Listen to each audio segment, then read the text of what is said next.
What is up, Mets fans? Welcome back to another episode of the Mets'd podcast. Apologies if we're a little down. We just got our hearts ripped out watching the Knicks game. And honestly, that along with the lackluster series by the Mets, it just feels insane. But this episode's a banger. Big reason why Michael K responded.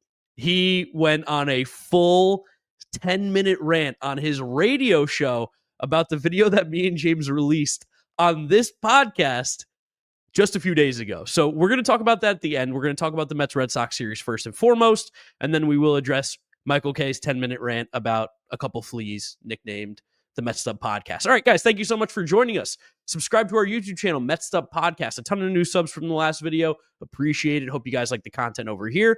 Remember, if you want to listen to us as well, Apple Podcasts, Spotify, Google, wherever you get your podcast, download us. Leave us a review, subscribe over there as well. And if you want to follow us on all our social media, at Mets'd on Twitter, Instagram, and TikTok. James, I know how you're feeling, but maybe give the people at home who aren't watching and seeing the death in your eyes, how do you feel? No, I just got our hearts ripped out. Like that was a playoff loss that's barely been matched or exceeded my entire sports watching life, which has been my entire life. I simply can't even put into words watching the Knicks blow that game. But it doesn't matter. This is not Knicks Up. This is Mets'd Up. This is the Mets'd Up podcast. We're ready to talk about what was a pretty horrible series in Boston by the Mets. Cold time at Fenway Park. I was at game one. The Mets luckily pulled out the finale of the series in game three with a really good, tough, hard-fought team victory. But the first two games of the series, it was, I think, wrongfully, but it did feel like for a lot of Mets fans, like the sky was falling down for just a little bit there. Yeah, in case you missed our episode about all the Soto nonsense that was coming out again, where we talked about the false rumors and spreading of lies that people in the media have been doing recently, the big narrative thing from game one was, again, the Mets pitched well, they didn't score any runs, and Juan Soto hit a ball off the green monster, to which he did not hustle. That was the big thing that came out of game one. You were there. You felt like that ball was never going out from her second.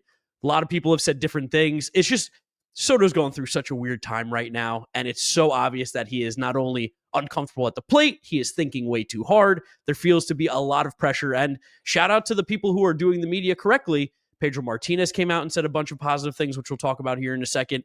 People at John Boy, like Chris Rose and Trevor Plouffe on their show, were like, this feels witch hunty, all the stuff that's going on with Juan Soto right now.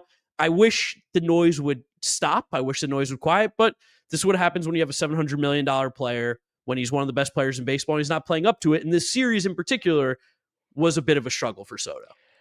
Yeah, along with those names you just mentioned, also shout out Manny Gomez from NJ.com, who was really helpful to the Mets community last year because he was the one that cleared up the Jorge Lopez drama after some SNY people ran with the quote that never happened. We played in the worst fucking team in the league. He chastised everyone reporting the fact that who know the Juan Soto private plane rumor was made up. But that Soto ball on Monday, I was in the grandstand section of Fenway Park, so it's kind of like their mezzanine, but really everything is just flat seating at Fenway Park. So I was behind home plate, but like 25 rows up. So a really good view from behind home plate, all the fly balls. And that Soto ball off the bat just kind of looked like more of a looper than a moonshot. Like we saw Francisco Lindor's moonshot that got over the monster on Wednesday night. But that Soto one kind of just always looked like it was going to clank off the monster. But understanding Fenway Park and the Green Monster and Jarren Duran just being a very talented left fielder, having experience with that monster and the great arm that he has, basically off the bat, I was like single. I think it was just the bad optics of Soto not running out the ball. And then that got exasperated after the game, which we talked about in Tuesday's episode by Carlos Mendoza saying he's going to talk to Soto about his hustle, but then Soto being like, I feel like I have been hustling. And I think that also just kind of got piled on by, of course, the national media because they're running with every single thing about Soto right now. Shame on some of these accounts out there. They're usually very objective. Someone like Pitching Ninja, who does some of the best baseball content on earth, just kind of going deep in on the Soto stuff right now, a pitching account, just because they know it's going to generate clicks and everyone get their bag. We understand that. You got to stay relevant somehow, just like Michael K. So you got to talk about Juan Soto every single day. But I thought it was a funny juxtaposition in that game on Monday where Soto hit the ball off the monster, stood on first base, didn't hustle, stole second the next pitch, still got to that spot. Because in the first inning of that game, similarly, Pete Alonso hit a hot shot off the Green Monster, did not run out of the box. That one looked more gone off the bat, I will say that. But then Pete, just being his guy, being the way he is, Pete Alonso, he busts it once he realizes it and gets thrown out by a full step at second base. Almost slides in, does a little swim move around the tag. But it was funny to me that the way the firestorm took place with Soto not hustling, Pete wound up completely off the hook for also not hustling. Yeah, which is also interesting too, because I think this is going to be a hot take for me, is this Soto cope, but I'd rather have the not hustle outcome be what Soto did, which is single steal second, than Pete's where he got thrown out at second because then he realized, oh shit, I fucked up. Let me make up for it. And then now it's just an out. Yeah, we did the same thing to Alex Bregman. I think that was it was Tuesday. There's another time that series we threw someone out second base. Am I making that up? Someone got thrown out second base? There's so many close plays with that green monster. The Red Sox played extremely well, obviously. That's my point, especially a guy like Jarren Duran, who's like a borderline capable center field defender anyway. So you put him in any left field in Major League Baseball, and he's a plus defender there. You put him in a very small left field where he has a lot of experience off that wall with a very good arm. They know what they're doing and the visiting teams don't. Not that that's an excuse, but I did think that there was some irony in the fact that Soto quote about the hustle winds up with almost 1 million impressions, and there was not even a mention about Pete Alonso not hustling. And that's just kind of the attention that we're going to have to get used to, both as Mets fans and Juan Soto himself. We are under the spotlight. We're under the microscope. This is it. I'm not going to say like we're in the big leagues now, but right now, every single media outlet, every single person is waiting to jump on this, whether it be good or bad, because it was good in April and it's bad now. And that's just something we have to get used to, the ebbs and flows of being a quote unquote the bad guys. Yeah, one of the new things that I'm seeing run with right now with Soto is his lack of hustle out of the dugout in between innings. I saw it on TikTok where someone was like, Soto's the last guy out of the dugout. I was like, Brett Baty made the last out. He beat him out there. For context, if you ever played baseball, when you make the last out, you go to your position, someone brings you your hat and glove. So Brett Baty's always going to beat him out there every single time because he doesn't leave the field if he makes the last out. Other thing, I truly could not care less if Juan Soto is the last person out on the field to just stand there and wait for the inning to start. That is like, we're really starting to grasp at straws here. And shame on the person who made that TikTok video because they're a Mets fan too. What the fuck are we doing? Why are we cannibalizing ourselves? It doesn't make any sense. That is the shame in all of this, because we expect fans of other teams to kind of like do this stuff. But again, and it is all exasperated by the fact that we're not playing good baseball right now. It's been a few series in a row where the Mets are kind of falling down a little bit. They've dropped out of first place. Phillies have caught them. The Braves are back over 500. All three of these teams are going to be in this race until the bitter end of the season. As they always were. Yes, that's the reality that is. And that's kind of the best part about baseball. The Braves lost 8 games in a row to start the season. You wouldn't even know it right now because they're playing tremendous baseball. Like, that's just, it was never going to be easy. It was also never supposed to be easy. You have to scrap and you got to fight and you got to claw for all of these wins. So again, great by the Mets to kind of hopefully put some of this nonsense behind them and win a tight game on Wednesday that they really, going into it, a lot of people felt like they had no business winning. But again, that is just baseball too at the end of the day. Yeah, no, it's so funny. We go up against Garrett Crochet, who's been one of the statistically best pitchers in baseball this year, and we end up getting a win. Now, granted, I think we only scored 1 run off of him and the rest came off the bullpen, but still, for the Mets to keep it close, Tylor Megill was up for we got the "you up" text. We answered. He didn't answer back. He fell asleep. Yeah, we got left on red. He fell asleep, had a few too many drinks, and went back to sleep. The funniest stat line ever. So Tylor Megill, 4 2/3, four hits, 1 earned run, 1 walk, 10 strikeouts. That is almost unfathomable to do at the major league level. And also in Tylor Megill fashion, the unraveling that happened in the 5th inning, like the relative unraveling in air quotes, came from an infield single that was a ball, like a nubber, hit just between him and Luis Torrens. I thought Torrens probably should have jumped for it, but it was hard to see on the angle how close the ball actually was to each of them. And Tylor spun and throw and just airmailed it over Alonso's head. Then a walk, a hit by pitch, a sacrifice fly, another walk, and then he comes out of the game. Lindor couldn't turn that double play on the ball up the middle. It was spectacular catastrophe again, where we were like, oh my God, here we go again. We can't score runs. McGill's throwing a gem, and he can't even go 5 innings. But luckily, again, Huascar Brazoban is a fucking dog. I can't believe how insanely well this guy has pitched this year. 2 1/3 today, 1 hit, 4 strikeouts. The ERA is well below 1. He's been one of the statistically best relievers, most valuable relievers in Major League Baseball this season. And it's ironic because his role hasn't even been the role of a guy who you think would be the best reliever. Because what Huascar Brazoban's been so far for this team is the guy that cleans up the messes. Kind of the Danielle. He's been the Danielle. He's also kind of been like the Reed Garrett that was beginning of the year, and Reed Garrett was nails. But he's kind of more like the 5th and 6th inning Reed Garrett, where Reed Garrett's the 7th and 8th inning Reed Garrett, the actual Reed Garrett. But that's cool. But I also want to go back and talk about Megill for a second, because it was just kind of amazing to watch how dominant he was early and then how quickly he mentally unraveled, which is real good encapsulation of who he is as a pitcher and who we hope he kind of is able to grow out of at some point, because you see that glimpse. You see it. He comes out of the game and his BBs, fastball, fastball, fastball, in the zone, everything we dreamed of.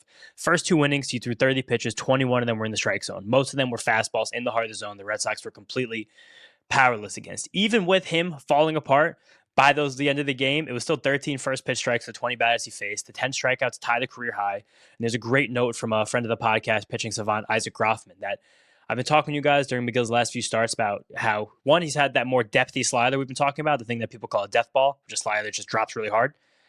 And he's been struggling to control that. In this start, he went back to what was his old slider, a Tylor gyro slider, one that kind of just moved down a teeny tiny bit, that Tylor bite slider. Isaac couldn't tell if that was a pitch that he was throwing because, one, he was struggling to command for the other one, or because the way it was a cold, rainy, windy night in Fenway Park, and that's maybe just the way the wind was affecting the pitch. But no matter what, the fact that Megill did have the option to go to that ball and was able to just breeze through those 4 innings and look like the best pitcher on earth while that was happening.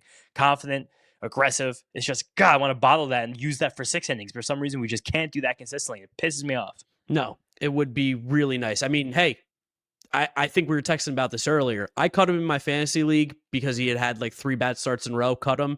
What did you do with Tylor Megill? I know you have him a couple teams. I benched him in every day of the league I had during this game. So I knew that would end up sparking him. And it kind of sparked him a little bit. He did really get lucky to only have the 1 run in his ledger because of the magic act by Huascar Braziban. But just, it's always so close and so far away at the same time for Tylor Megill. It's really just like, and it's funny. I feel like every single text, he literally is that.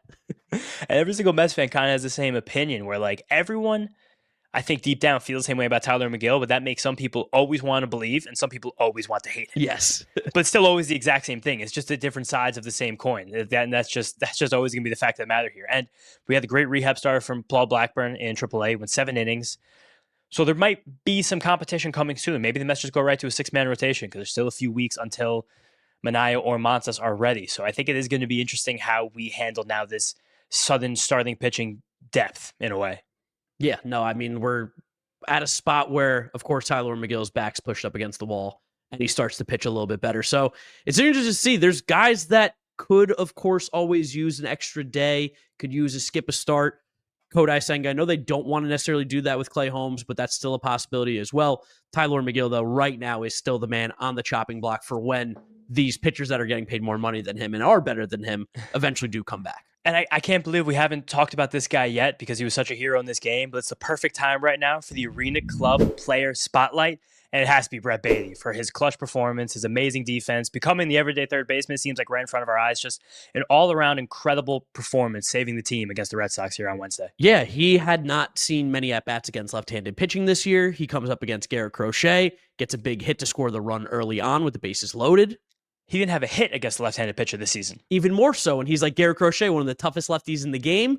Let me show you how it's done. Hit up the middle, almost 2 runs. Luis Torrens thrown out the plate, but you love to see that from Brett Baty staying in there. And then, of course, he got the big hit at the end of the game against another lefty, Brennan Bernardino, broke the game open down the line, scored 2 runs. This guy is just really turning into a really solid player. And I think this game in particular, like you mentioned earlier, solidifies that Brett Baty is the everyday third baseman. This is not anti-Mark Vientos. This is pro Brett Baty at third base. Vientos has the DH position locked up for right now. There's nobody else who deserves to play it more than him. Put him at DH. That's where he's best. Let him focus on hitting. And Brett Baty with the bat and now the glove, which is phenomenal this season. He keeps making play after play. He looks so comfortable over there, making throws on the run. All nice plays. Those guys have to be in the lineup every single day in that configuration. Is comfortable and confident in the field. The way he comes across the diamond, making those bare hand plays, made a few of them in this series, playing the backhand, using his strong arm, and you could kind of just see his pure, unfeathered joy, like the releasing of like both his demons and the team's demons when he got that 2-run single off of Bernardino in the 7th inning, just on first base, fist pumping and screaming for what felt like 30 consecutive seconds, staring at his dugout all the way across the field. It was beautiful, and the Mets needed someone to pop the lid off this offense. It does feel like, in a weird, funny way, ironic way, that Brett Baty might have actually been the guy that's done it after all the shit we've given him. I feel like if you watch Brett Baty get hits off of left-handed pitching, something that he hadn't done all year, something that he struggled with in the past, you gotta be like, it's maybe not that hard. I think we can all do this. Like, I think we can come to the plate and get big hits. And then you saw Lindor got the big hit. Like you mentioned, it kind of just lifted this kind of fake weight off the Mets' shoulders because they've been playing so poorly offensively. But it's great to see Brett Baty do that, swinging the bat well, especially against the lefties. Now, let's check out the slab pack we ripped from our friends over at Arena Club real quick. All right, Andy Rodriguez, former Met, great player. I'm going to tell you this, though, James.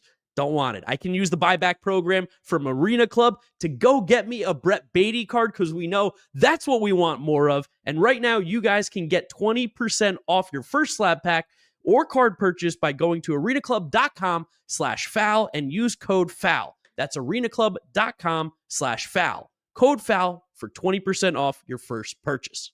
I also think it was very telling when reporters asked Carlos Mendoza before this game about what Brett Baty was doing in the lineup. Not like so crass, like what is Brett Baty doing in the lineup, about why Brett Baty is getting this rare start against the lefty. And this also being his third consecutive start every game of the series at third base against the Red Sox, since Mark Vientos had a pretty rough series defensively against the Yankees.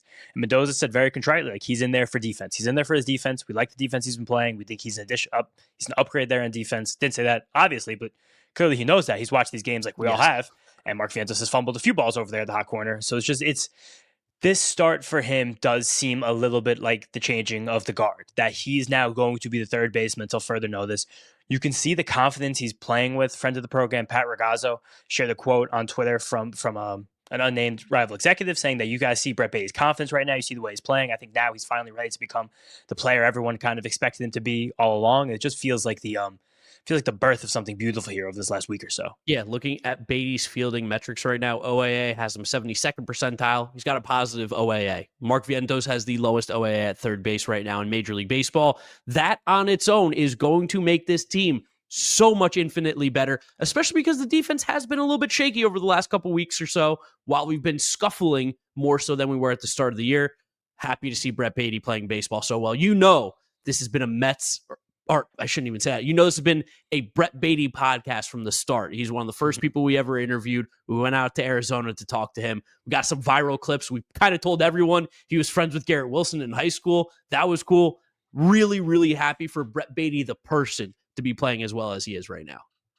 Yeah, and I think that kind of ties a bow on this game, besides the fact that Edwin Diaz managed to walk the leadoff batter in a 4-run game and still just breeze through the rest of the Red Sox, the bottom of the order, to end that inning. But I think it was just one that allowed us Mets fans to take a huge exhale by the end of it. Oh, and actually one more thing I did want to mention, that we're getting closer and closer to having probably a bit of a difficult Luis Torrens-Francisco Alvarez conversation. Definitely. Because it's kind of apparent. I know Alvarez in the first game of this series did have a couple base hits. He scored the only run of the game for the Mets, but the quality of at-bats that Luis Torrens can offer right now and how consistently hard he hits the ball, it's just not sometimes it does feel night and day from what Alvarez offers. There's no doubt in what Francisco Alvarez can be and should be in his career. But I think at this given moment, this is similar to the Brett Baty Mark Vientos conversation. I'm being pro Luis Torrens, not really anti Francisco Alvarez. Yeah, he smoked that ball off the Green Monster today. He got another hit up the middle. He just takes good at bats. We obviously know he might be the best defensive catcher in Major League Baseball right now, especially with throwing out runners. And again, that's not a slight at Alvarez. He's been great defensively too this year with throwing out runners. He's been much, much improved. But I think the playing time at least needs to be 50-50 right now, where it feels like it's more like 70-30 in terms of where Alvarez gets the playing time. Yeah, it's not anti-Alvarez, even though he has been playing poor this year. He's not driving the ball the same way he once did. Well, he's got the Eric Chavez approach. He's taking the ball at fucking right field every time and on the ground, because that was the problem in game 2. We haven't really talked about that one. There's not much to talk about besides the fact that the Mets hit I think 8 ground ball outs in the last 5 innings of the game. Everything was hit hard or hit on the ground softly, not particularly hard. The quality of at-bats were horrible. I started tweeting out just no captions whatsoever. Eric Chavez quotes about his hitting technique and his philosophy and how last year he just disappeared and Lindor kind of told him, hey, can you do your job for us, please? I'm not going to vouch for anyone to be fired because that's insane. But I think this Eric Chavez experiment as a hitting coach, there's something that is just not connecting. The synapses are not shocking each other right now. It's a tired philosophy, it feels like. And it also does feel like the philosophy the Mets are going with right now at the plate is kind of one that I think that some people are clamoring for, not realizing the Mets are already doing, where the Mets seem to have this full-on contact-laden approach right now. They have one of the lowest strikeout rates in the league. They have one of the highest opposite field rates in the league. And if you look on the Mets in terms of all players in the league who've had decreases in their average bat speed from this year compared to last year, the Mets are on the top of that chart. And a big reason is that a lot of the Mets players, Mark Vientos, Juan Soto, Francisco Lindor, among some others, have all shortened their swings from this year compared to last season. So I'm not sure if this is a collective thing that's coming down from the front office, which I kind of doubt based on the way the Mets run their pitching development. They'd be telling hitters to have shorter swings and swing less hard and try and just make contact rather than drive the ball out in front. It does seem like there might be some disconnect here in what the Mets are doing organizationally, philosophically with their approach to hitting, and I'm not really sure I like it at all. Yeah, the idea that you can't live and die by the home run. We've talked about this before on the podcast. I'm going to bring it up again. Guys, the Mets had not hit a home run in 200 plus at-bats until Francisco Lindor hit that home run in game 3 on Wednesday night in the like 8th inning or wherever that was. I don't remember the exact inning, but late in the game. You cannot win baseball games if you're not hitting home runs. Home runs are the most important thing you can do as a hitter on the baseball field. No one can catch the home runs. No one can make outs on home runs. And you score runs, which is positive to you winning the game. I still can't wrap my head around the idea that there are people that exist in this world who will say things like, we need more singles. You need 3, 4 singles sometimes to score one singular run. When you can take one swing of the bat, put it over the fence, hit a home run. Of course, you can't do that every single time you come to the plate. It's not possible. But what do you know? The Mets' offensive struggles and lack of scoring and losing has all correlated with just little to no home runs being hit by this entire team. And this all reached, again, a tipping point in the game on Tuesday night where the Mets had runners on base in the 2nd inning, the 3rd inning, the 4th inning, the 5th inning, the 6th inning, and the 7th inning, with men reaching scoring position in half of those innings. And every single time they failed to score runs. And to make matters worse, there was the viral moment, the crazy, hilarious ejection of Walker Buehler, where he did literally throw a pitch right down the middle. Yeah, Francisco Lindor stole second base, so the ball wasn't framed. Carlos Narvaez plays pretty good catcher, threw the ball down. Lindor is safe. The umpire flashes the 0-2 to Walker Buehler, to which Walker Buehler blew his cork at, and told the umpire to fuck himself, and then was promptly thrown out of the game. A situation that I don't blame Walker Buehler with all that. And I do think the umpire did a poor job of de-escalating. In fact, he escalated. He escalated, pure escalation there, and that was a strange moment. But the only part of that hurt at all was the fact that, again, 2nd, 3rd, 4th, 5th, 6th, 7th innings, most of those coming against relief pitchers, mostly against relief pitchers the Mets had just seen 2 days in a row. They couldn't even get close to capitalizing on any of the opportunities and let a very, very winnable game slip directly through their fingertips. 2 things with that Walker Buehler thing before we get into the Media Marvel section of this podcast, because that's where the real juice is at today. We're going to have so much fun with that. But 1, shout out to Todd Frazier and Eric Kratz calling out Major League Baseball, saying they don't have a spine to back up the players with how Brian O'Nora handled the ejection of Walker Buehler, because again, Walker Buehler was like, wait, what? You called that a ball? And Brian O'Nora immediately ran out behind home plate and started chirping him, instigated the entire scenario. 2, did you see what'd you think about the Walker Buehler tweet today, talking about when Lindor was telling him to get ejected out of the game? I'll say this: a guy like Walker Buehler, at least he's consistent. Walker Buehler is a fiery guy on and off the field. He plays with an edge, and he always has. And it's impressive for a guy like Walker Buehler, kind of similar to Michael Kay, who can maintain that edge even when they're clearly not playing their best ball. Walker Buehler hasn't really been a good pitcher in years now, but he still has that same fire. And this was his first start off the injured list. So again, I think I thought the Walker Buehler tweet itself was fine, because mostly what he was doing was pumping up his own bullpen. Agreed. I thought the tweet that was not fine was the one from Jordan Moore, about how corny Francisco Lindor is leaning into the pitch, which, I mean, it's baseball, guy. If you lean into your team can't score runs, you get on base. He also got hit in the back foot, so he didn't lean into it. He just didn't move. And then the fact that Francisco Lindor is on second base, egging on the umpire to throw Walker Buehler out of the game, which, again, this is gamesmanship. This is baseball. You want that starter to be thrown out of the game. Francisco Lindor should not be standing on second base saying, no, don't throw him out. Please, no, please don't throw him out. Keep him in, you please. You can't take him out of the game. Please don't let us face a reliever for this entire game. No, but I did think that, and also it was Mike Estabrook behind the plate. O'Nora was the umpire on Monday night. Apologies to the O'Nora family. Shout out Mike Estabrook. O'Nora did miss a multitude of calls, though, especially that one on Tyrone Taylor in the middle innings of that game. That's the Mets, again, every single time continued to fail and fail and fail to run into scoring position. But I do think that the public outcry that happened today, or this Jordan Moore tweet, who's just a regular old DraftKings business person, has over 6 million impressions. 3.5 of those coming from the Walker Buehler tweet itself. Jesus. From 2 o'clock in the morning. I took screenshots of this Walker Buehler tweet because I was expecting him to delete it by the time I woke up.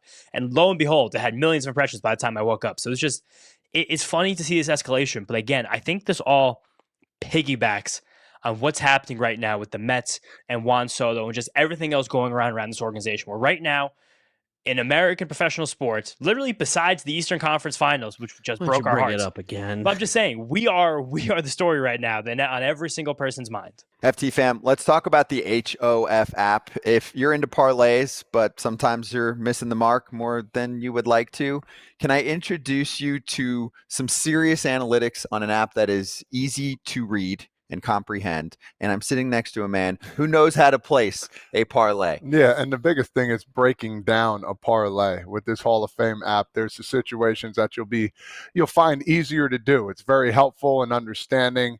And if you like, gambling, sometimes this is really good to know. So get on there, get on that Hall of Fame app and check it out. Yeah, this is info that will help you, okay? With a 4.9 rating in the App Store and over 6,000 five-star reviews, safe to say that HOF has already helped a lot of people bet smarter.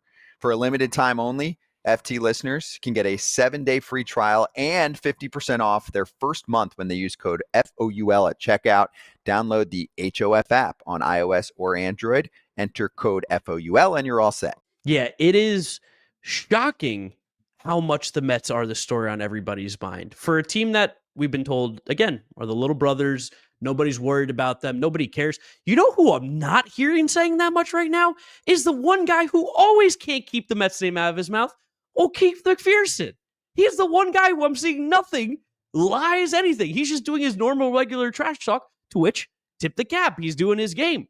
But old Michael K, here's where it comes all full circle. And I don't know how James is going to end up editing this, but you guys saw the episode where we talked about the Juan Soto lies and rumors that are being spread in the nonsense. And Michael K, again, talking completely out of his giant dome of his and lying out his teeth. He watched the podcast. He listened to the podcast. He dove deep into our social medias. He went onto our TikToks and he took the bait about as well as I could have ever possibly dreamed. James, when you texted me that Michael K called us out, it was one of the happiest moments of my life. That was incredible. Yeah, I want to shout out the listener who sent me hey, I think Michael K just talked about you guys on the radio. I was like, what? You can't be serious. KJM, shout out KJM. And he sent me the clip. He gave me the timestamps. And it was honestly one of the most hilarious and shocking things I've ever come across in my life. Because not only were Michael K's very obvious insecurities rampant, the fact that a couple of YouTubers and podcasters were speaking about, again, some false narratives that he was spreading, his changing of heart, one of the only people right now on earth spreading these false narratives about Juan Soto. He did it for about 10 minutes. You've never created real content in your life other than gargle Mets, that you just sit back and anybody who says something that might be construed as negative, well, you get very, very upset because that's your whole life. He didn't stop. He went on and on and on and on. There had to be someone behind the class being like, hey, Mike, stop. Hey, Mike, what are you talking about? Hey, Mike, maybe chill out for a second. But no, about 10 full minutes. If you guys do want to hear every single thing that Michael K said, of course, we're going to pump in some of it into this step. But at the end of the episode, we are going to do the outro will just be the entirety of the Michael K. It'll be about 9 straight minutes of Michael K going ballistic on us. Yeah, no, it's impressive. And we know it's about us because he specifically mentioned very niche things that we talked about in our episode. You know, one of these clowns, one of these fleas, one of these moths said K doesn't have anybody in the Met clubhouse that would tell him anything. What an idiot. What? You're an idiot. As well as a TikTok from over a year ago where that was the original Michael K bait we've ever thrown out, where we're like, he might see this one where we're talking about how bad of an announcer he is and how lousy he is as a baseball personality. And he went and referenced that in this rant. I couldn't believe it. And then you bring up the yes booth against the Met booth. I mean, such children. Start to finish, it was phenomenal. It was peak content from someone who we threw out the bait and we reeled him right on into where we wanted him. And it is kind of sad, especially for someone like Michael K, who, again, went on and on talking about his 30 years in media, how successful he is. He's a lion. Because why should a lion allow a flea to go on his back and move forward? I'm not going to give them any run. Well, yeah, he called himself a lion. Usually the big thing that lions do is call themselves lion. But I do, at the end of the day, kind of feel for someone like Michael Kay. And you can kind of see why he's so prone to these temper tantrums at the ripe age of 60 years old and flying off the handle. Because for Michael Kay's entire career, as a solid radiocaster, sports personality in New York City, he had to deal with every single year, year after year, being number 2 in the daytime segment, right behind the sports pope, the guy with the same name as him, Mike Francesa. Every single year, Michael Kay had to get those results and say number 2, number 2, number 2 every single time. When Boomer and Gio came around, he was still number 2 after them. And then after Michael Kay was number 2 all day for most of his career at his radio show, he had to go to his night job being the voice of the New York Yankees, where again, he's number 2 in his own city behind Gary Cohen, Keith Hernandez, and Ron Darling as the clear best booth in baseball and far and away best booth in New York City. So I do, at the end of the day, feel for Michael Kay as a guy who Michael Kay referenced is trying to make it in this industry. It's true. And, I have a lot of work to do. Might have to find myself a real job one day. Totally possible. And I'll be here long after you probably have to get a job at some, I don't know, place that doesn't involve rooting for the Mets. But know one thing. I laugh at you. I laugh down at you. You don't affect my life. Again, I'll say it. And if it sounds arrogant, maybe it is. How's it working out for me compared to how's it working out for you? There's year after year, day after day, pain deep in your heart of being number 2 for 14 consecutive hours a day, where your only reprieve is when you're sleeping at night. That really has to wear on a guy in 30 years in this industry. Yeah, it was impressive how personal he tried to get with us.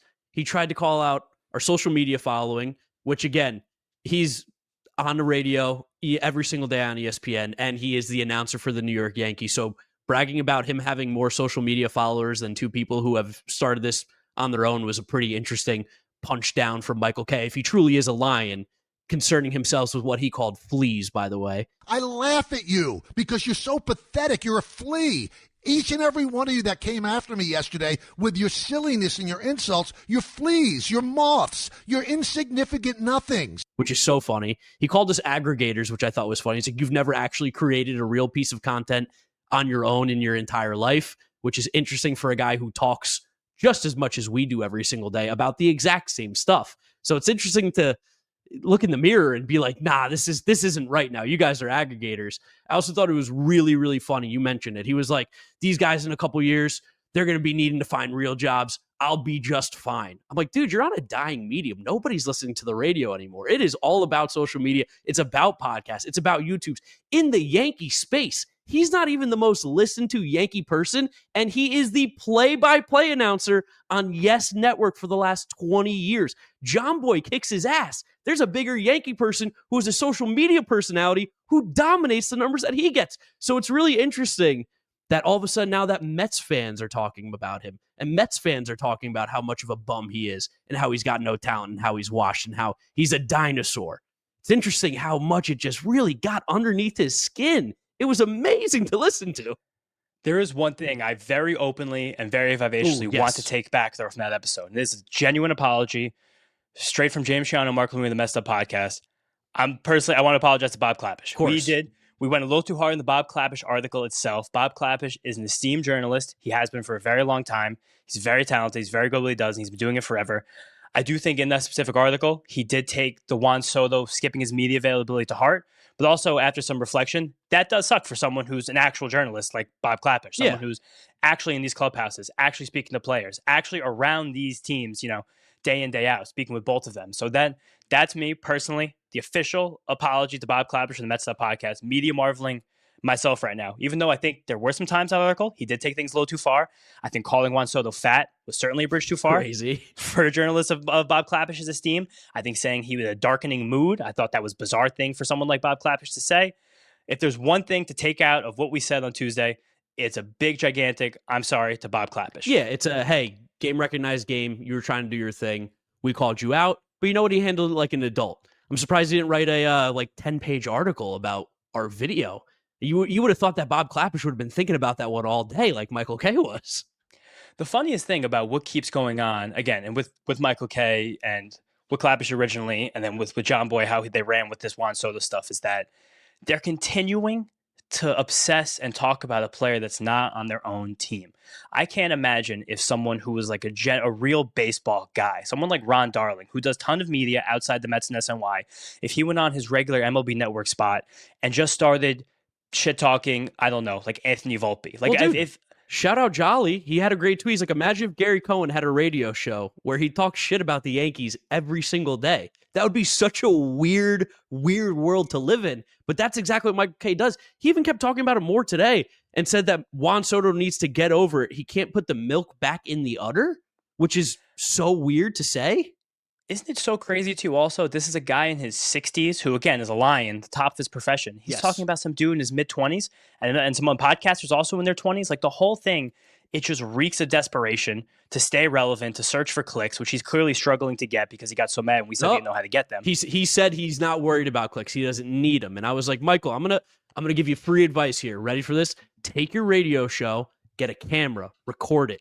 Put it on YouTube. When you get views, you're going to get paid per 1,000 views. They're going to give you a rate. That's more money. If you're saying you don't need that money, I mean, you could do some really good things with that. Maybe donate the money if you don't need it. It could go to the people that are working hard at the studio.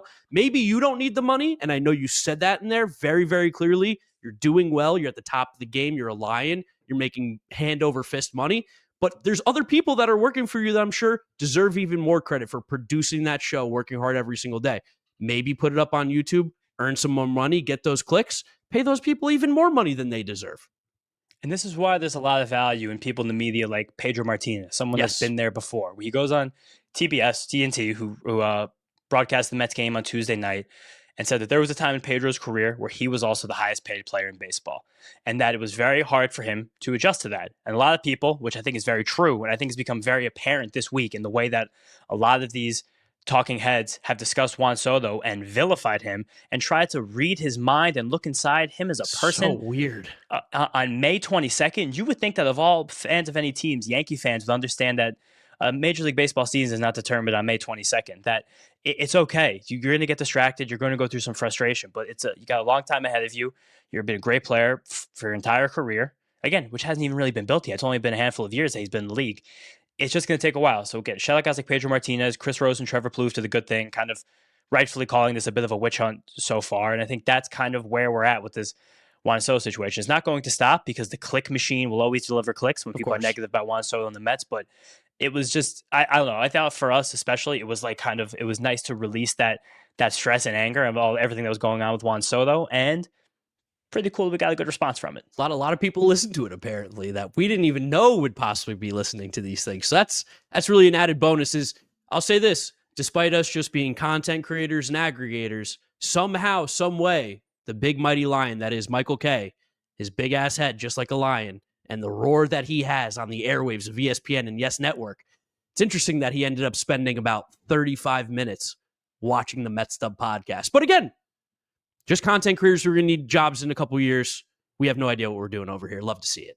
And I guess this is we're actually going to end this. We're going to get the Dodgers preview, huge series this weekend. The biggest shame of it all is that these Yankee media personalities, these talking heads, while they're so obsessed with Juan Soto, are missing a lot of excitement happening with their own team right now. Cody Bellinger, the guy who's the de facto Juan Soto replacement, is hitting the shit out of the ball. He had the big home run on Sunday to put the Yankees ahead, put the game out of reach, and kind of put a bow on that series. But all his own all the people covering his own team can talk about is Juan Soto. It's a real shame that these people just have this Soto derangement syndrome and can't really look within thyself and focus on the joys their own teams bring them. They had another great walk-off win on Wednesday night. Amazing game.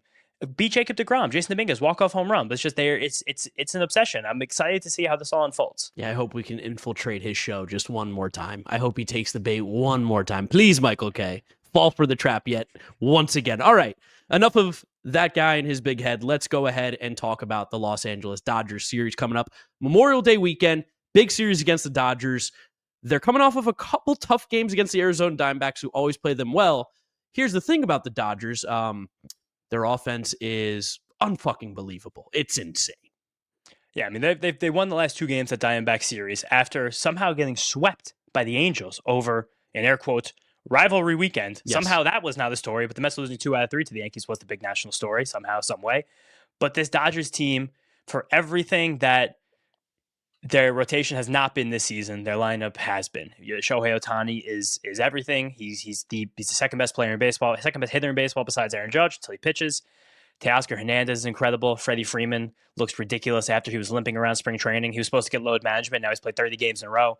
Mookie Betts lost 30 pounds in Japan before the Dodger season began. Now he's hitting home runs left and right. Like, the whole team right now is just, it's a juggernaut. But then you look at this pitching side. I'm going to tell you guys the pitching matchup for this series right now. They've lost basically everyone who's supposed to be in this rotation preseason. So this weekend, it's 3 games against the Dodgers at Citi Field. A series where Gary, Keith, and Ron get to have the whole weekend off. They get Memorial Day for themselves. Probably the first time ever. And those guys got to get Memorial Day for themselves, at least in the last 30 years, about some odd years. Because A lot of games Friday night, Apple TV, Griffin Canning versus Clayton Kershaw. Saturday, 7:15, Fox, David Peterson versus Tony Gonsolin. And then Sunday, ESPN, Kodai Senga versus Landon Knack. I will be at that game Sunday night. I'm excited for that one. Be a late night podcast for us, for the boys out there. But I'm very excited for this series. There's always a different energy at Citi Field when a rival comes to town. Whenever you get those true Braves Phillies games, the energy is different.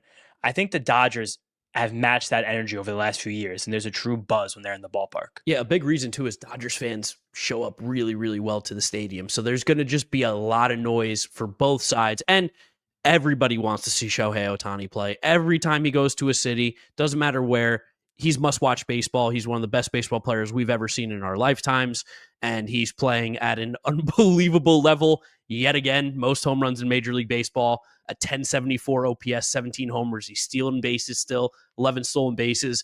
The guy's an absolute freak, and you know what's crazy is technically he's not even really hitting the best on the team right now. Freddie Freeman's got an 1100 OPS. It's insane how deep this lineup is. And the 370 batting average. Teoscar Hernandez missed about 2 weeks with an injury. He's still one of the league leaders in runs batted in. Andy Pages, a very talented prospect, has really blossomed this year. The underlying stats don't look incredible. Plays great center field, though. He plays great center field, has nearly 800 OPS, has moved himself up to, he was hitting cleanup when Teoscar was out for a couple games, and now he's back down to 5th. Tommy Edman, who Mets fans are not going to be excited to see. I mean, I'm a little scared for that guy's safety when he walks into New York, but he started the year on a power surge more than he's ever had in his career. Missed time with injury, now he's back. Great timing for us. Also, the Dodgers did something over the last week that they haven't really done in years, and that's meaningfully churn and turn over the bottom of their roster. A long time of loyalty the Dodgers gave to guys like Austin Barnes and Chris Taylor has finally run out, and they replaced those two who are struggling mightily. Austin Barnes hasn't been good in 4 or 5 years now. Ever. Chris Taylor, about 2-3 himself, but they've been replaced on the roster by stud prospect, probably objectively one of the 14 best catchers in all of baseball, Dalton Rushing, and then also their another big sign they had out of Korea this past offseason, Hae-Sung Kim, who's just an athletic freak. Yeah, he's a really good ball player. It's really hard to get him out right now. He doesn't swing and miss much. He gets on base a ton, makes really good contact. You mentioned Dalton Rushing. Might not even play that much because Will Smith is playing out of control right now. He's playing so good. He has a 963 OPS. Mookie Betts is the guy who's swinging the bat the worst of all their big names. Still has an OPS right around 800. We're going to see Michael Conforto back, although he has been struggling quite a bit. Might be the next cut. Yeah, could be one of the next cuts coming up here. They've got Kike Hernandez on the bench. They've got Miguel Rojas, big friend of the podcast. This is a big hate episode. My goodness. I mean, they all are at this point. I mean, just there, it's such an embarrassment of riches with this team. But again, everything that this lineup is kind of everything that their rotation lacks. Because if you look right now at the pitchers on the injured list for the Los Angeles Dodgers, it would probably build, I think, pound for pound, easily the best rotation in all of baseball if these 7-8 guys were actually healthy. Because right now, their injured rotation is Tyler Glasnow, Blake Snell, Gavin Stone, Emmett Sheehan, Roki Sasaki, then prospects who are talented, haven't really made their mark yet, River Ryan, and Kyle Hart. And then in the Dodgers' injured bullpen, you have Kirby Yates, Blake Trinian, Evan Phillips, Michael Kopech, Michael Grove, Brusdar Graterol. Right there, I just named 12 pitchers, 11 pitchers? That would be, hands down, the best rotation bullpen combination in baseball if all those guys were healthy. Yeah, they're Dodgers are really good, really good. This is going to be a fun series, a nice test for the Mets because they've been playing poorly, but we know when they get to Citi Field, they turn it up. We've got one of the best records in baseball at home. I think they're 17-5 right now going into this series. I'd love to see that number start with a 20 for the home record by the end of this one. We're not going to get crazy, though. Let's just try to win the series. Let's play good baseball. Let's see the bats wake up. We've been pitching so well. So not only is this a test for the offense to bounce back, but this is the first true mega test for this pitching rotation, which a lot of people still do not believe in at all. And we call it a huge break in this series, which is the opposite, kind of the good fortune after the Yankee series, that we are missing Yoshinobu Yamamoto, who has ascended to being one of the 4 best pitchers in all of baseball at this point. The true sliding doors moment. I know there probably wasn't actually a chance we were going to sign him when we had the sweepstakes last offseason, but that's going to be something we think about for probably the next 5-10 years as Mets fans, about how different things would be if we had Yoshinobu Yamamoto instead of the Dodgers, because right now he's putting this entire pitching staff on his back. Where against the Yankees, we had to face all of their best pitchers. They missed our 2 best pitchers. We didn't even talk about Clay Holmes, the Red Sox series. He was awesome. Again, just a really, really fantastic pitcher. It's amazing what he's become. But missing Yamamoto is a golden opportunity for the Mets to find a way to take 2 of 3. I will also warn Mets fans about this series. If you're beating the Dodgers in the first 4 innings, 5 innings, 6 innings, 7 innings, game is not over. These hitters are not only talented, powerful, athletic, they're brilliant. When these guys get to face relievers, they are on the top step, they're talking to each other, they relish in these late inning comebacks. They do it time after time. Watch way too many Dodger games. Dodgers and Padres love watching those West Coast games. These guys love feasting on teams' bullpens. So it's paramount for guys like Griffin Canning to find a 6th inning in his start, get through enough of the game so we can hold our best relievers and be able to use them, let these guys only see them once when we have to. And it's easier said than done too, but you can't let them get any momentum either, because as soon as the ball starts rolling a little bit, they absolutely pounce on it. The game against the Diamondbacks the other night that went into extras, the Diamondbacks went up 2 in the 10th inning. Diamondbacks got a hit, a base runner, a walk, this and that, and then all of a sudden, bang, game over, Dodgers win. What about the game against the Diamondbacks 2 weeks ago, where the Dodgers put up like an 8 spot in the 9th inning? That was a game where there was like 8-2 Dodgers. I think it was like 12-8. It was one of the most back and forth games I've ever seen in baseball. But I also think as we end this Dodgers preview, just a few brief moments talk about someone that got a lot of publicity this offseason, Roki Sasaki, and his well-documented struggles. He was the feature of one of our early season media marvels this year when he was seen crying in the dugout. He's had a horrible transition to the major leagues. Someone that we were pretty disappointed the Mets weren't close to the signing, but at the same time, digging into him, realizing that he wasn't going to be a very talented pitcher off the bat. He doesn't have a fastball that misses any bats. He doesn't have good command. He doesn't have a deep pitch mix. It's been a rough go for Roki Sasaki. So I think he'll still be a very talented pitcher through the years, but he's basically going to be 0 as a rookie for this Dodgers team. Yeah, everything I'd heard from my friend Wheels over in Japan, who lives there, big baseball fan out there, he was like, yeah, Roki won. Like, I know his numbers look crazy. He doesn't have that same vibe in Japan that the American fans think he has. Like, he's not that guy just yet. There was always the injury concern with him. There was a lot of thoughts that Roki even wanted to get over here as soon as possible because he knew an injury was coming, and he wanted to be able to be on a major league team, rehab it with a major league roster and major league doctors. He's going to be a good pitcher at some point in his career. The stuff is way too electric to ever be not productive like he has been so far this season, but it does make me feel a little bit better that we did not get him, because he honestly really hasn't been a help to the Dodgers at all this year. No, I think he will be. I think that's it. That's all we got for this episode? That's all we got for this episode. Hopefully, got somebody. Frankie. Yeah, what's Frankie Peppers got for us? Let's see what Frankie's got after an uplifting series finale against the Red Sox. Gentlemen, this is Frankie Peppers. How you doing? Still not the series we wanted, but a good final game. You feel a little better going into the series against the Dodgers. Brett Baty. I can't say much more about him, so I won't. But I'm surprised. These Red Sox need to maybe think about not having Alex Cora as the manager, because the 2 games he didn't manage in the series, the Red Sox won. So they might want a little shake-up right there. Regardless, boys, I just made about 10 pounds of hummus and I'm putting that away. So I'm going to keep this short. I'll talk to you boys soon. Let's go, Mets. 10 pounds of hummus? We got one more. Oh, also, Juan Soto's going to be fine. Thanks, boys. There we go. Nice. Hey, Frankie. The Frankie Peppers stamp of approval. You make hummus. Is 10 pounds of hummus a lot of hummus? I'm sure he's exaggerating. It's clearly Frankie being hyperbolic. But 10 pounds, that's probably... But also, I wouldn't put it past him. I wouldn't either. I use like 1 can of chickpeas at a time, because I brown my chickpeas first. I do it the cheap, quick way, where I do chickpeas in the can, brown them. That helps the skin fall off. But I don't know, to each their own. I'm sure Frankie makes an incredible hummus. Classic aggregator content right there, talking about how you make your chickpeas. Guys, thank you so much for listening and watching this episode. Thank you to Michael K for watching and listening as well. We know you are. If you want to subscribe to the YouTube channel, you'll be able to see all our episodes and track everything we ever say about you. So make sure you are subscribed to the Mets'd Podcast. If you don't know how to work YouTube, which is possible because you're a dinosaur, you can listen to us on Apple Podcasts, Spotify, Google, wherever you get podcasts. Just search Mets'd Up Podcast on Google on your computer, and you'll be able to find the podcast. Download it, subscribe, leave a review, leave us a rating. We do appreciate it. You want to follow us on social media at Mets'd Up on Twitter, Instagram, and TikTok. James will tell you his Instagram or all his social media just in case you want to get his stuff correct. What do you got? It's just James Schiano, and that's SCHIANO, Michael. And I am Giraffe Neck Mark with a C. I know you probably spell it with a K because you're a simpleton. Giraffe Neck Mark with a C. Thank you guys for listening. Thank you for watching this episode of the Mets'd Up Podcast. Hopefully we beat the Dodgers. Let's fucking go Mets. Let's go Mets. See you guys next time. Now, one other thing.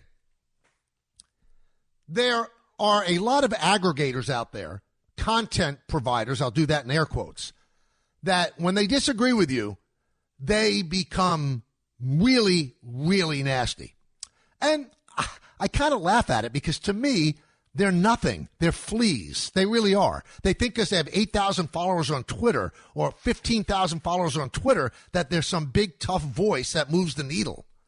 Now, I'm not even going to give them the benefit of giving their handle because why should a lion allow a flea to go on his back and move forward? I'm not going to give them any run. But it's a joke is what it is. Questioning, I have, one of these clowns, one of these fleas, one of these moths said, Kay doesn't have anybody in the Met clubhouse that would tell him anything. What an idiot. What? You're an idiot. I've got more people. If a Met, somebody important in the Mets ever spoke to you because you're a Met expert, you probably wet your pants. Okay? I've got people in that clubhouse that I've known for years. I've got people in that organization that I've known for years. Don't doubt me. Okay? Then there's another one. He calls in here all the time. Bernie from Virginia. That I said yesterday, that stuff for clicks. And what I would say to Bernie from Virginia, okay, is this. What do I need clicks for? Well, I'm 64 years old. I'm not monetizing anything by getting clicks. This show and this station that I'm on doesn't even pay Arbitron for ratings. So clicks aren't going to get me more rate. We're not even a rated station. We learn who listens to us from streaming and stuff like that and engagement. But in terms of ratings, I don't need the clicks. And as for the Yankee broadcast on Yes, well, you know what? The people that watch that game are going to watch that game whether if the Yankees are good. More people watch if they're good. Fewer people will watch if they struggle. Has nothing to do with me getting clicks. So when you bring up that I'm looking for clicks, it shows that you're a complete, utter idiot. Clicks mean nothing to me. Nothing. I don't get anything out of it. The only thing I care about is how am I going to monetize something. I can't monetize clicks. So when I came on the air yesterday, it was because I got to the ballpark on Saturday at 8:30 in the morning, and I just wanted to get to the bottom of what's going on with Juan Soto and why he is so down. And I told you what I found out. But of course, because you're an aggregator and you've never created real content in your life other than gargle Mets, that you just sit back and anybody who says something that might be construed as negative, well, you get very, very upset because that's your whole life. I wonder even if you have a wife or a girlfriend, it's just your whole life. Not only do you adore the Mets, which is great, you should adore the Mets. They're your team. But if anybody says anything quite negative or what you construe as negative, oh, you get so upset and you get all butthurt and your panties get in a bunch and I'm a bad guy and my career is unraveling. And then you bring up the Yes booth against the Met booth. I mean, such children. You're such children, each and every one of you. I understand people make money and they make their living. Okay, I'm going to be a Yankee boy. I'm going to be the Met boy on Twitter. I'm going to defend everything that the Mets do. Good, good. Any way you can earn a living, babe. But don't try to jump on this back. Don't try to jump on this back to get your clicks because you're looking for clicks. Not me. I don't need clicks. I've been on New York radio for 23 years. I've been the voice of the Yankees for 34 years. So I have one question to you. All the people that went nuts because I actually spoke the truth about Juan Soto yesterday, which, by the way, Juan Soto could have denied yesterday, never said a word. So all the people that want to jump me, his career is failing, he's not a journalist, he's making stuff up for clicks, I'll come back with the same saying I always do. How's it working out for me, bub? how's it working out for me? I'm not going anywhere.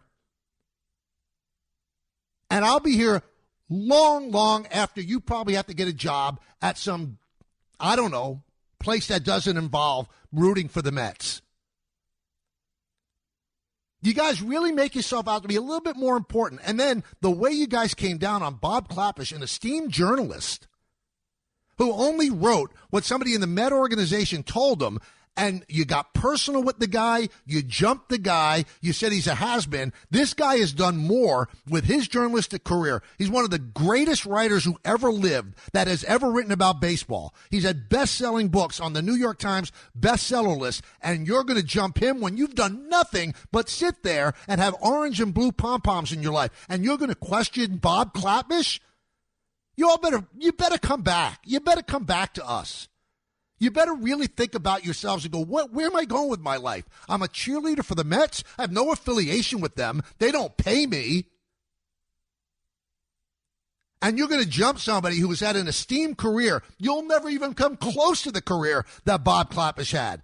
And forget about coming close to my career. Not a chance. Not a chance. So you can scream all you want. You could fill all your hate up on Twitter and X and Instagram, whatever you want. I laugh at you because you're so pathetic. You're a flea. Each and every one of you that came after me yesterday with your silliness and your insults, you're fleas, you're moths, you're insignificant nothings. Know that about yourself. As I'm saying it now, look in the mirror. I'm talking about you. Each one that said the stuff that I'm saying, you know I'm talking about you. You're a loser. Every single one of you is a loser. You're attaching yourself to a team that has no affiliation with you. None. You're trying to ride their coattails. Mets are doing just fine without you. You and your aggregate. Oh, let's pull this from what this guy said, and let's pull this from what this woman wrote, or let's pull this from what this guy and not. Okay, have fun. But know one thing. I laugh at you. I laugh down at you. You don't affect my life. Again, I'll say it. And if it sounds arrogant, maybe it is. How's it working out for me compared to how's it working out for you?